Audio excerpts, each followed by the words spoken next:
23 уктуруу.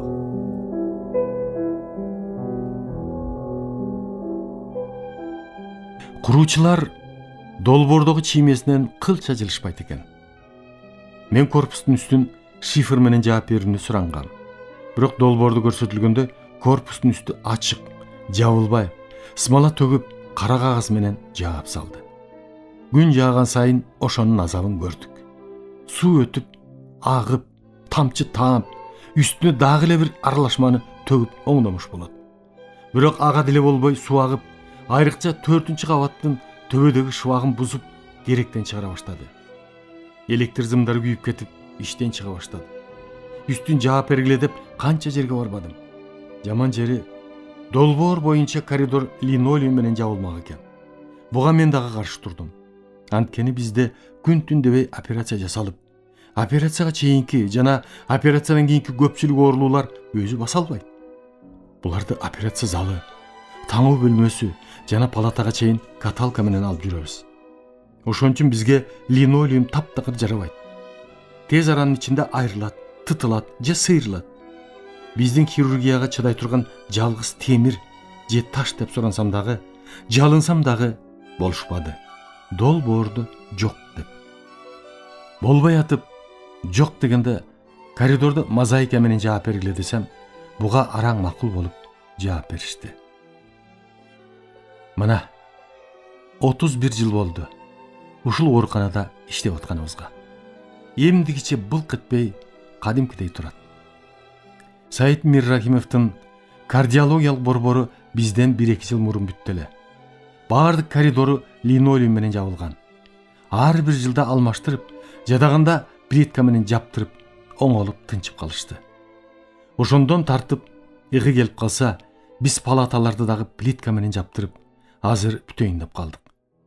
Мозаика же плитка менен жаптыргандан экинчи жакшы жери жууп тазалаганга өтө жеңил жана таза. Имараттын төбөсүн оңдотуу үчүн өзгөчө кырдаалдар министри Урманалиев Султанга чейин бардым. Мурун депутат болуп жүргөндө мамилебиз бар эле. Жакшы көргөн, адамгерчиликтүү, өз ишин ушунчалык жакшы билген жигит көрүндү эле. Барып, ал жайымды түшүндүрүп, бу биздин кечиктирилгис хирургия, биздин кылган ишибиз силердин министрликке өтө таандык. Жардам берсең, көп жылдан бери ушу оорукананын төбөсүнөн жаан агып, айлабызды кетирди, азабыбызды берди десем, Урманалиев: Мамбет Мамакеевич, муну мен жалгыз чечүүгө алым келбейт го. Мен сизге жардам берейин. Президент Акаевге кат жазсаңыз, ал киши кол коюп берсе эле болду, дейт. Султан айткандай, кат жазып алып, Акаевга жетип бардым. Акаевга ыраазы болгонум, окуп туруп, уруксаат деп жазып, кол коюп берди. Көп сураштырып сезгенде жок. Ооруканага мындай учурда сөзсүз жардам беришибиз керек деп. Ошол замат Урманалиевге жеттим. Болду, Мамбет Мамакеевич, чатырыңызды жаап берем, деди. Айткандай эле көп созбой, ошол килейген имараттын төбөсүн 1 сом сурабай бекер жаап берди. Ошондон кийин тамчы дегенден кутулуп, жыргап эле калдык. Урманалиевге жалпы оорулуулардын коллективинин атынан ушул күнгө чейин ыраазыбыз.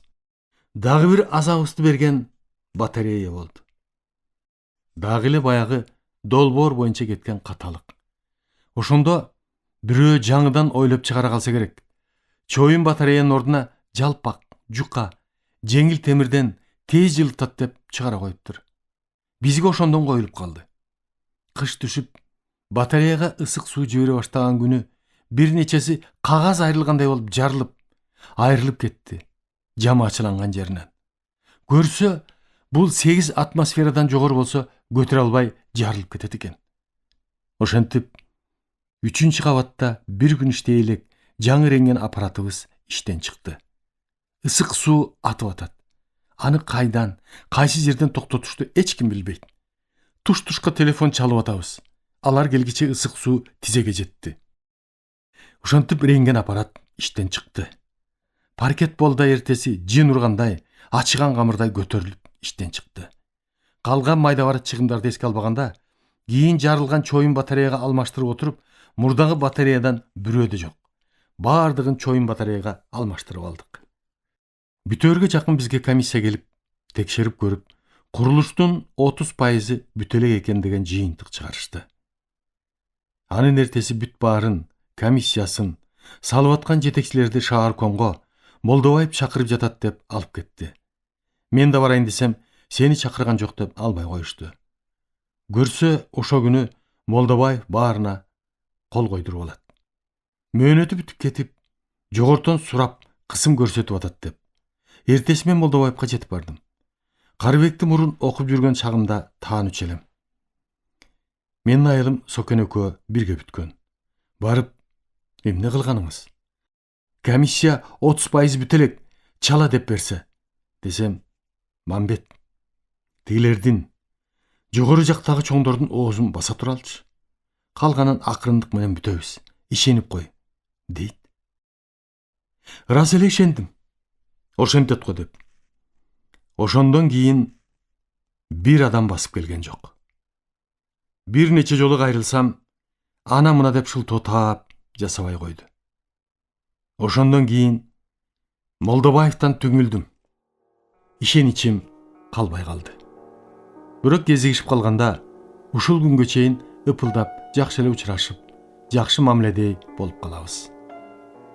Оорукананын бүтүшүнө көп жагынан Апас Жумагулов, Кеңеш Кулматов жакшы көмөктөштү. Ошончолук кемчилиги менен биз жаңы конушка көчүп калдык. Колдон келген күчүбүз менен бүтүрүүгө аракет кылдык.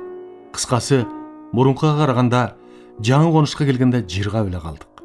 Өтө кенен, ар бир палата 4 орундан, ичинде ысык суу, муздак суу, туалети бар. Кадрларыбыз өсүп өнө баштады. Хирургтардын саны, сапаты өсө баштады. Госпиталдык хирургия кафедрасында буга чейин ассистенттер үчүн студенттерди өзүнчө окутчу кабинет болгон эмес. Жаңы конушка келгенде эски имараттан бир кабатын бөлүп берип, ар бир ассистент, доценттин өзүнчө кабинети бар. Ички жасалгасын, окуу куралдарынын көпчүлүгүн өзүлөрү жасап алышты. Көптөгөн хирургия бөлүмдөрү ачылды. Ар бир бөлүмдүн башчылары, алардын улук сестралары, чарба сестраларынын баарынын өзүнчө кабинеттери бар иштегенге. Жакшы эле шарт түзүлдү десек болот. Долбоор боюнча бир эле лекциялык зал каралып, бул зал убагында салынбай калып, эсимде, министрлер советинин төрагасы Апас Жумагулов: Мамет Мамакеевич, азыр шартыбыз болбой турат. Ушул залыңды 1 жылга чейин кое туралчы, деп сурап калгандан кийин, мен эмне дейм? Өзүңөр билгиле дедим.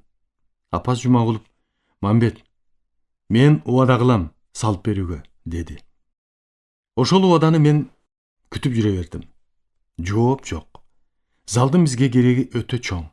Себеби бизде 5-6 курстун студенттери окуйт. Лекция окуй турган залыбыз жок десе, жана күнү эртең мененки конференция ошол залда өтүш керек. Бул жок. Мен жогорку советке депутат болуп калдым. Ошондо чыгып сүйлөп айтып кеттим. Ушинтип Апас Жумагулов өзү убада кылды эле. Негедир эсинен чыгып кеттиби, залдан дайын жок дедим. Жумагуловдун ишмердигин, адамгерчилигин ушундан көрдүм. Эртеси эле бүт курулуштууларды жиберип иштей баштады.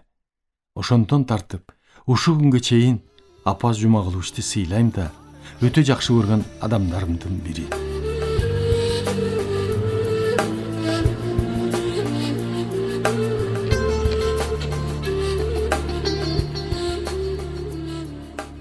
Дагы бир унутулгус жакшы сапаты бул улуттук хирургия борбору болуп калганда, ошол замат жап-жаңы Шаварелле деген машинаны берди.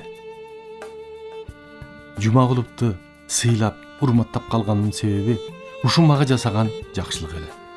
Бул адам көп жылдар өкмөттү жетектеп жүрбөдү. Мен депутат болуп турганымда булар ар дайым сүйлөгөнүн, ар бир маселени республика боюнча жатка билгендиги, ушундай таза адамдыгын көрүп билип калган үчүн болсо керек. Мен үчүн бул адам ар дайым жакшы сапаттары менен эсимде.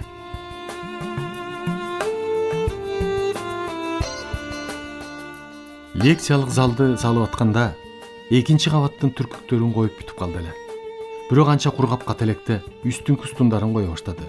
Бир убакта тиги кургай элек түркүктөр сынып кетип, бүт кулап түштү. Үстүндө иштеп аткан 4 бала дагы кулап түштү. Жүрөгүбүз түшүп калды.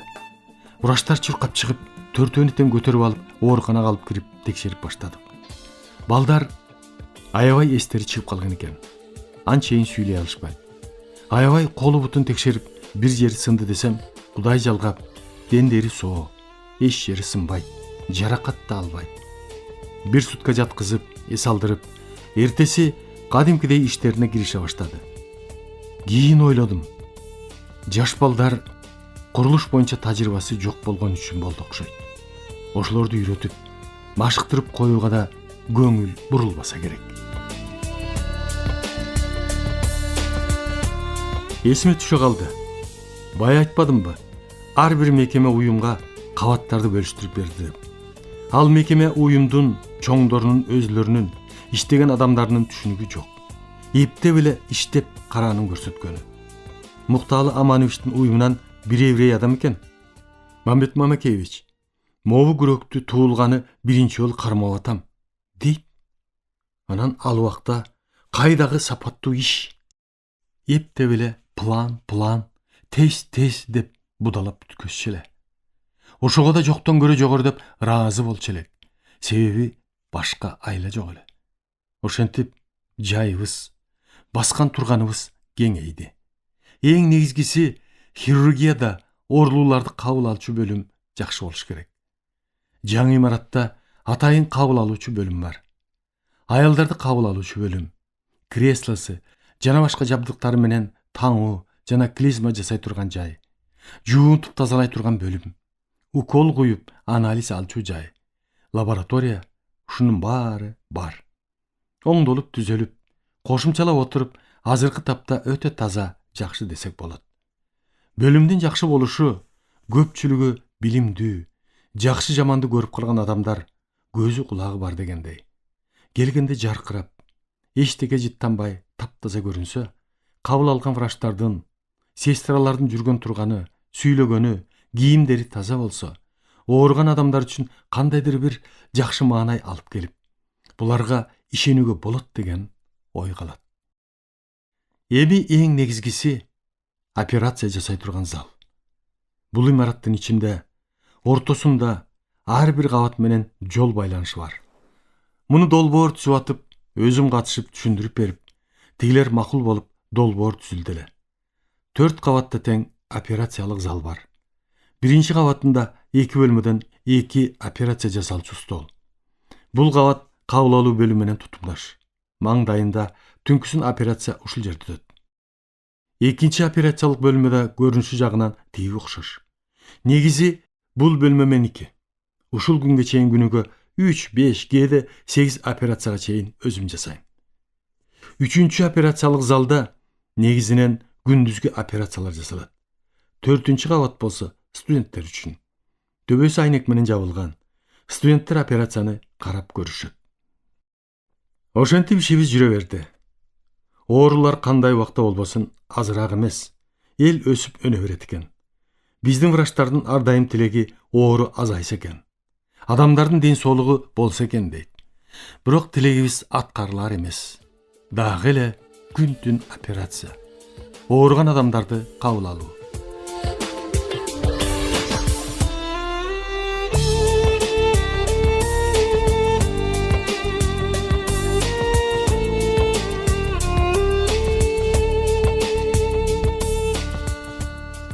Эсимде. Бир күнү көрүнүктүү жазуучу Касымалы Жантөшевди түн ичинде алып келишти. Өңү купкуу, араң эле дем алат. Кан басымы түшүп кеткен. Эптеп сүйлөйт. Башым айланып, көзүм тунарып, алым жок. Отура да, тура да албайм. Кусуп, ичимден капкара суюк бирдеме өтүп атат. Мурун деле ашказаным ооруп жүрчү. Дары дермек, дагы бирдеме иче койсом, деп айтып берди. Кыргыздын кара сөзүн укмуштай сүйлөгөн киши эле. Мурун анча-мынча таанычумун. Бирдеме иче койсом, деп аракта айткандай болду. Көбүрөөк ичсе керек эле. Бул жолу көңүлүм караңгылап, жүрөгүм айланып, кан аралаш кусуп жибердим дейт. Максим Ефимович экөөбүз көрүп атабыз. Эми үчүн 3 күндөн бери эч жака кайрылган жоксуз, десем, дагы эле өтүп кетет го дедим. Экинчиден, силер баса калып операция жасап жиберет го деп корктум. деп чын айтты. Диагнозы түшүнүктүү болду. Ашказандагы кан тамыры желип, үзүлүп, ошондон тынбай кан агып атканы анык. Ошол замат колу бутуна, кан тамырына дары, кан куюп, кан басымын көтөрүп операция жасадык. Операцияны профессор Фридман жасап, ассистенти жардамчысы мен болдум. Ичин ачсак, ашказанда абдан чоң жарат бар экен. Жаратынын ортосунда үзүлгөн кан тамыр көрүнүп, ошондон шырылдап токтобой кан агып атыптыр. Ашказандын ичегизи бүт толтура канга толгон. Ашказандын 1/3 бөлүгү жарасы менен алынып салынды. Жогоруда айттым го, эркектин канынын 2/3 бөлүгү агып кетсе, аман калышы кыйын, көтөрө албайт. Казмалаганын каны көп агып кеткендиктен суткасына 3-4 литр кан куюп, суюк дары дагы куюп турдук. Жоготкон канын ордун толтуруш үчүн. Операциядан кийин бир аз эз үчүнө келип калганда, калемдеш бир топ тең туштарды көрөбүз деп келишти. Ошол келгендердин ичинде Кызыл Кыргызстан гезитинде иштеген Жаналиев деген аксакал да бар экен. Алар Касыкенин абалын сурап, көпкө отуруп калышты. Касыкен сөзгө өтө чебер, угуттуу сүйлөгөн киши экен. Тигилерди күлдүрүп коюп да жатты. Кетээринде жанагы Жаналиев опулдаган, байкабай оргу баргы сүйлөгөн адам экен. Мурун көргөн эмес элем. Кыйналып аткан Жантөшевкө: "Эчтеке эмес, Касыке. Жакшы болосуң. Эми буйруса 4-5 жыл жашайт экенсиң", деп турбаспы. Жан таттуу да. Жантөшевдин көздөрү алайып, жаман көз менен тигини карап туруп: "Эй, сөздү сүйлөй албаган тантыгым. Мурун эле тантык элең. Ушул сен кантип редактор болуп жүргөнүңдү билбейм, тантыган тазбаймат", деп тилдеп жиберди. Чын эле ачуусу келип, 4-5 жыл дегиче бирөөдөн карыз сурап алып аттың беле? 15-20 жыл деп койсоң, кемип каласыңбы? Же ордуңдан түшүп каласыңбы? Деп катуу капаланды. Жаналиев аксакал кайсактап жаман боло түштү. "Касыке, кечирип кой. Байкабай оозуман чыгып кетти", деп жакшы эле кечирим сурады. Касыкең болбоду. Кабагын ачпады. Тигилер кетти. Касыке көрөзүндө жаткан эле.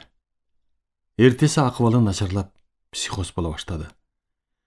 Профессор Канторовичти чакыртып, ал киши көрүп туруп, канынын көп кеткендигине байланыштуу, экинчиси арактын психозу деп койду. Куюп жаткан дарыңарга 20 грамм спирт кошуп койгула деди.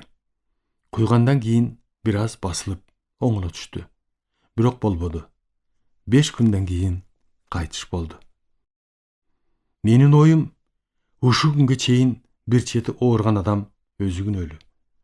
Эми үчүн оорусун, ашказанда жарасы бар экенин билип туруп, камырабай жүрөт. Ушундай өтүшүп кетсе, же тешилет, же ушундай канагат. Буга жеткенден кийин оорулуу адам үчүн да, биз үчүн да аябагандай оор. Кээде ушундай болуп, жаман бүтөт.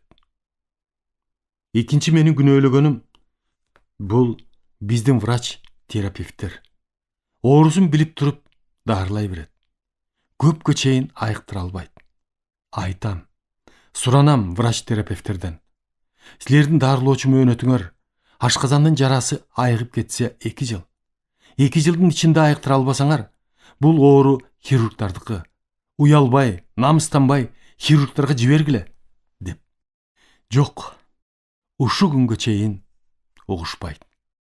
Министрликке чейин маселе коюп, ушул акыбалга жеткирген врач-терапевттерден жооп сурап, ошолорду жазалаш керек деп айтып жүрөм. Бирок уккан киши жок.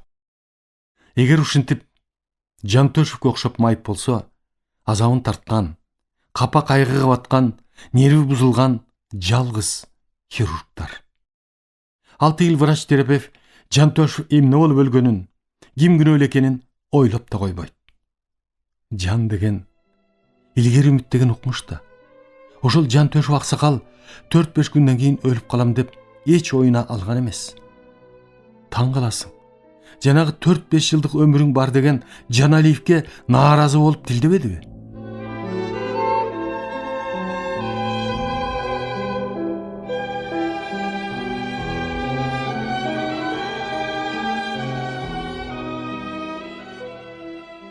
Политехникалык институттун ректору Асаналиев да ушинтип кан токтобой кайтыш болду. Үсөндү көптөн бери билчүмүн. Абдан жакшы көргөн адамым эле. Өзү дагы мени терең сыйлачу. Үсөн Москвага билетин алып коюп, командировкага учкан атканда баса албай баш айланып, алы кетип, кан кусуп бизге алып келишкен. Кан кусканына 3 күн болуптур. Ичинен да капкара кан жүрүп кетиптир. Мурда ашказаны оорубаптыр. Аппарат менен текшерип көрсөк, Үсөндүн кызыл өңгөчүндө кан тамыры жарылып, ошол жерден кан агып атыптыр. Мунун негизги себеби башка жакта. Боору катый баштаган. Боор эмне үчүн катыйт? Дайым арак ичкен адамдарда же инфекциялык ботки менен ооруса, боор адамдын организминде өтө чоң милдет аткарып, ички органдардын баарынын, ашказандын, ичегинин, көк боордун, кызыл өңгөчтүн вена кан тамыры ошол боор аркылуу өтөт. Ошон үчүн боорду денедеги кан иштеп чыгуучу лаборатория деп аташат. Боор ката баштаганда же катып калса, кан тамыры кысылып, айланып өтүшүнө кыйын болуп калат. Кысылгандан кийин ошол вена кан тамырынын көлөмү чоңое баштайт. Мисалы, кээ бир көптү төрөгөн аялдар оор жумушта жүргөн адамдардын бутун көрүп жүрөсүңөр го. Кан тамыры көгөрүп, теринин алдында көрүнүп турат. Ички органдардын вена кан тамыры ошондой болуп чоңоюп кетет. Цирроз болгон адамдын ушул кызыл өңгөчтөгү вена кан тамыры жарылып, айрылып, кан ага баштайт. Себеби кою тамак жегенде, жутканда, ошол ашказандагы вена, кызыл өңгөч ичке түтүк болгондон кийин кою тамак кысылып, араң өтүп, чоңоюп, жукарып турган венаны тытып, айрып кетет да кан ага баштайт. Аккан кан кызыл өңгөч аркылуу кан же түсү өзгөрүп капкара болуп, ичи өтүп кетет. Бул ооруну операция жасап токтото албайбыз. Дары-дармек менен токтотууга аракет жасалат. Бирок анчейин жакшылыктуу натыйжа бербейт. Үсөнгө болгон аракеттин баарын колдондук. Бирок эч натыйжа чыккан жок. Түшүнбөгөн адамдар оорубай жакшынакай эле жүрдү эле. Эмне болуп кетти деп биз жакты карап, врачтардан күмөн санай баштайт. Мындай оору билинбей жүрүп, түнбү күнбү иште отурабы, конокто отурабы, театр, кинодо отурабы, капысынан эч кабар бербей кармай баштайт. Ашказандын дагы бир жаман оорусу жарасы көңдөйлөп отуруп, ашказандын капталын тешип чыгат. Ашказанда ошол күнү эмне тамагы болсо, ошол тешик аркылуу ич көңдөйүнө агып түшө баштайт. Ашказанда тамакты ашкыла турган кычкыл кислотасы болот. 12 эли чеги тесилсе, өтү дагы чыга баштайт. Бул химиялык зат ашказанда жарасы бар кишиде көп болот. Ооруган адамдар айтат го, мени кез-кези менен зарына кыйнап жүрөт деп. Ашказаны тешилгенде ооруган адам чыдабай, баса албай калат. Өзү мындай ооруну көргөн эмесмин. Мени бирөө бычак менен курсакка ургандай сезилди, дейт. Адамды көргөндө тура албайт, баса албайт. Ооруганына чыдабай унтойт. Кээси өкүрөт. Себеби ушунчалык катуу оорутат, ичин көргөндө кап-катуу, жыгаштай. Андыктан кайсы убакыт болбосун, келер замат операция жасаш керек. Болбосо убакытты өткөрүп жиберсе, ичи перитонитке айланып, тез майып болуп калышы мүмкүн. Бул ооруга операциядан башка эч дары жардам бербейт. Операция менен ошол тешилген жерди бүтөп тигиш керек. Эгер ашказан жарасы көптөн бери болсо, анда ашказандын 3тен 2син алып салыш керек. Бизге мындай оорулар күн-түн дебей көп түшүп турат. Бир жолу 30 жаштагы адамды тез жардам алып келди. Диагнозун койдук. Ушундай оору экен. Тез операция жасаш керек десек, ой, мен биринчи жолу ушундай оорушум. Анан силер жөн дарылап койбойсуңарбы? Дейт. Түшүндүрүп, бир аз соодалашып, башка алтын дары болсо дагы бул ооруга жардам болбойт, дедик. Катуу ооругана чыдай албай, жардам бербейсиңерби? Деп жалынды. Биз жардам деген ушул. Тез операция жасап, ден соолугуңду алып калабыз десек, макул болду. Операция убагында кандай десек, ошондой болуп чыкты. Операциядан кийин тез эле айыгып кетти. Биздин ооруканага ар дайым бычак сайылган, атылгандар көбүнчө түнкүсүн түшүп турушат. Көпчүлүгү туруктуу бир жерде иштебеген, окубаган кыргыздын жаш балдары. Булар бирөөнүн жумушун малай болуп жасашып, же базарда алып сатып, анча-мынча акча таап, аны ичип алып мушташып, сайышып, анан бизге түшөт. Ушундай жаш балдарды карап туруп, жаның кашаят. Азыр дуңгандар өзүлөрү иштебей, жалаң ушундай кыргыздын сандалып жүргөн балдарын, кыздарын малай кылып, талаасында чеснок, пиязына чейин иштетип, кийин базарга да ушуларды жалдашат. Эми ушуларда мээ болсо, дени соо, дардайган балдар, айылда туулуп өскөндөр. Айылда азыр малды, жерди, сууну берди. Эмгектенип, иштеп, жаныңды бак деп. Көрүп турам, мен дагы айылда чоңойгом. Ушулар жер алып, өз эмгектенип, ошонун түшүмүн, өзлөрүнүн артканын базарга сатса, анда анык аш болор эле. Эне тасын, үй бүлөсүн ойлогон адам кичине ар намысы болсо, укмуштай тез арада эле оңолуп кетүүгө болот. Ушу жаштардын шылтоосу, айылда иш жок деп, шаарда буларды күтүп тургансып, бирөөнүн көзүн карап, Казакстанда, Россияда жана башка жактарда тентип жүрүшөт. Мен өзүм жана башкалар ошол тентип жүргөн балдар ошончо кордукту, ушунчалык кемсинткендин баарын көрүп, чыдап, малай болуп, анча-мынча акча алгандан көрө, өз элинде, өз жеринде оокат кылышса, өзлөрүнө жана үй бүлөсүнө түзүк эле болор эле дейт. Мисалы, бизде санитар деген жок кесе. Башка да ооруканада иштей турган кара жумуштар өтө көп. Ушуларга жолобойт, иштегиси келбейт. Шылтоосу, акчасы аз деп. Кудай жалгап, буларга өткөн жылдан тартып, акча кошула баштады эле, түзүк болуп калдык.